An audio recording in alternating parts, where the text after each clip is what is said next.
Livre du ciel, tome 12, au 25 décembre 1920. La situation de Jésus nouveau-né dans la grotte de Bethléem était moins sévère que sa situation dans l'Eucharistie. Dans la grotte, j'avais ma chère maman qui me prenait très souvent avec ses mains très pures et me couvrait de ses chaleureux baisers afin de me réchauffer et d'apaiser mes pleurs. Elle me nourrissait de son lait très doux. Dans ma vie sacramentelle, c'est tout l'opposé. Je n'ai pas ma maman et, si l'on me prend, je ressens souvent la touche de mains indignes qui sentent la terre et le fumier. Oh, comme je sens leur puanteur plus que le fumier que je sentais dans la grotte. Plutôt que de me couvrir de baisers, ils me couvrent d'actes irrévérencieux. Plutôt que du lait, ils me donnent l'amertume de leur sacrilège, de leur indifférence et de leur froideur. Dans la grotte, Saint Joseph ne me privait jamais d'un peu de lumière ou d'une petite lampe pendant la nuit. Dans le sacrement, combien de fois je reste dans le noir, même la nuit. Oh, comme ma situation sacramentelle est souffrante. Combien de larmes cachées qui ne sont vues de personne. Combien de gémissements qui ne sont pas entendus. Si ma situation comme nourrisson te porte à la pitié, combien devrais-tu être ému de pitié pour ma situation sacramentelle. Jésus, dans ta divine volonté,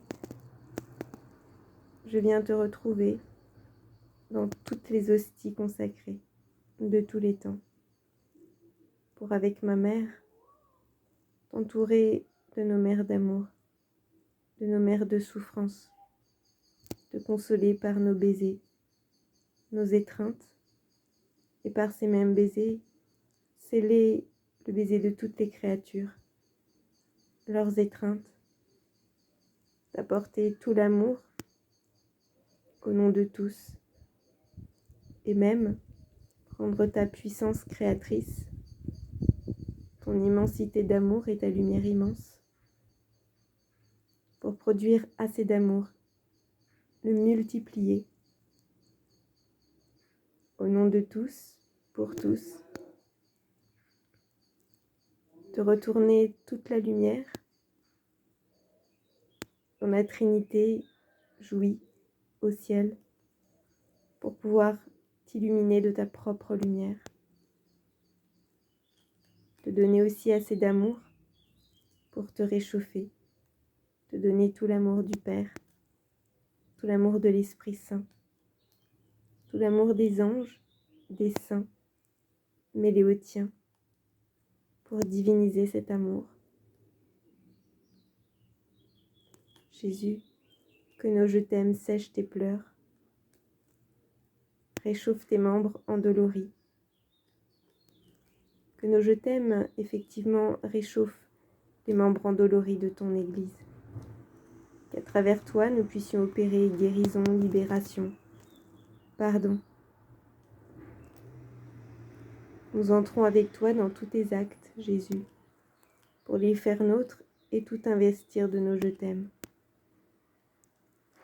Jésus, que nos je t'aime soient de continuelles réparations, des offrandes incessantes. Qu'avec Marie, première réparatrice de ton cœur, nous apprenions à te consoler comme tu veux être consolé, à t'aimer comme tu veux être aimé, à réparer comme tu as besoin de réparation. Que nos je t'aime fassent réparation pour tous les actes irrévérencieux, car l'amour brûle tout, sanctifie tout. Nous t'aimons dans tous les sacrilèges pour les brûler, dans toutes les amertumes, pour que nos je t'aime soient des mers de douceur, que nos je t'aime soient plongés dans ton feu d'amour pour te réchauffer, que nos je t'aime soient des soleils de lumière.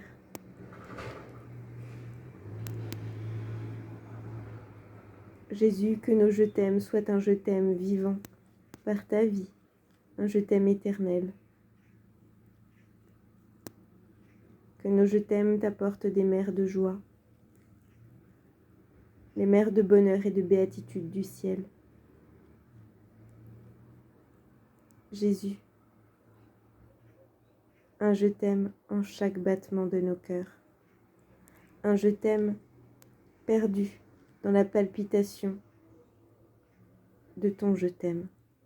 Amen.